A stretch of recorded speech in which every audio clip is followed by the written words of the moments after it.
Apakah itu etis? Seorang pembantu presiden mengkritik pemerintahan yang dimana dia adalah bagian dari pemerintahan tersebut. Sekarang saya mau tanya juga. Konteksnya kan cawapres, Mbak. Saya mau tanya juga loh, kalau begitu kenapa masih menjadi menteri? Pemerintahan yang beliau ketika beliau bicara hukum, beliau adalah Menko Polhukamil. Hukum itu di bawah beliau. Sekarang saya mau tanya juga, Gus Muhaimin adalah Ketua Umum Partai Kebangkitan Bangsa PKB adalah bagian dari pemerintahan saat ini.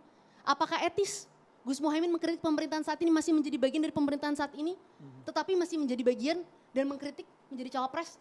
Saya mau tanya lagi, Pak Tom Lembong. Pak Tom Lembong ketika itu adalah menterinya Pak Jokowi, sekarang menyerang Pak Jokowi mengatakan bicara soal contekan segala macam. Apakah itu etis? Seorang mantan pembantu presiden mengkritik, membicarakan persoalan contekan. Bang Masinton, izinkan saya selesaikan bicara dulu. Singkat, Bang. Dan satu lagi yang terakhir, Pak Anies dalam debat pertama dan debat ketiga. Pak Anies ketika diberhentikan oleh Presiden Jokowi sebagai menteri, yang menolong, yang mensupport, yang menjadikan Pak Anies Gubernur DKI Jakarta namanya Bapak Prabowo Subianto, Ketua Umum Partai Gerindra. Pak Anies menyerang, membabi buta Pak Prabowo dalam debat pertama dan debat ketiga. Orang yang menolong beliau, apakah itu etis? Saya sekarang tanyakan kembali, silahkan publik menilai. Kalau kita mau bicara santun-santunan, akan banyak hati yang tersakiti. Soal etis ditanggapi Mas Hinton dulu. Ditanggapi Mas Hinton dulu. Jadi betapa berat memang mencuci pelanggar etik. Sehingga kita juga mengabaikan etik. Ya. Jadi kalau orang bicara fakta, etis tidak. Kalau beliau menyampaikan bahwa hukum itu masih tajam ke bawah, tumpul ke atas, itulah suara masyarakat. Apakah tidak bermartabat debat pada minggu malam yang kemarin, Bang Masinton? Loh iya, sangat bedain ya. Bedain respon Prof Mahfud, ini recehan, saya nggak perlu tanggapin, itu respon. Ya, karena beliau ingin mengajak semua perdebatan itu secara bermartabat. Bagian mana yang nggak bermartabat, Bang? Biar jelas.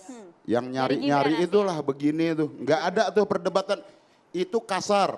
Terus yang menanyakan Cak Imin mencatat itu, kasar. Enak ya Cak, katanya gitu. Gitu loh, perdebatan itu difasilitasi secara bermartabat karena di situ adalah kontestan calon pemimpin ya yang harus mengedepankan kemartabatan. Dia harus menjadi toladan buat bangsa ini yang menjunjung tinggi etika dan kemartabatan. Terhormatlah di situ. Oke. Bermartabatlah. Baik. Jangan Jadi, kebanyakan bermartabak. Oke. Itu martabak yang ditampilkan. Jadi kita catat Rusak bangsa bersama ini. ya, kita catat bersama. Jadi tidak lama yang lalu, belum nyampe setahun yang lalu, Bang Masinton itu pernah mengatai Pak Mahfud MD dengan sebutan Menteri Komentator.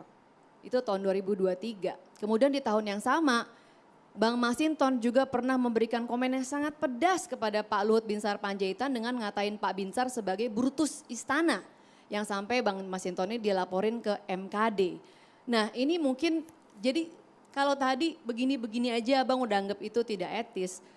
Bang Masinton sendiri standar etisnya ini ada di mana untuk membicarakan etika? Oke, saya jelasin ya. Ya. Saya sebagai anggota DPR, saya memang kewenangannya bicara. Apakah itu tidak beretika? Beretika. Karena yang saya perjuangkan adalah etika demokrasi. Ketika ya ada perencanaan 3 periode, saya tentang. Ketika ada ide tentang penundaan pemilu, saya tentang. Ketika menciptakan calon boneka dan kemudian diselesaikanlah dengan cara-cara pelanggaran etika berat di MK, saya tentang. Jadi Mbak ya, ukuran sikap politik jangan disamakan dengan memperlakukan dan cara. Saya respect terhadap Pak Luhut.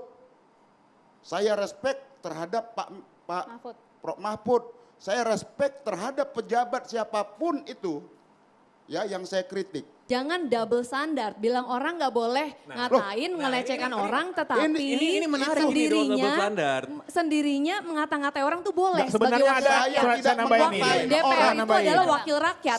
Anda dicontoh perilakunya oleh masyarakat. Kalau wakil rakyatnya ngomong Brutus Istana, Prof Mahfud MD dikatakan sebagai menteri komentator, yang lain akan gimana? Sampai di sana.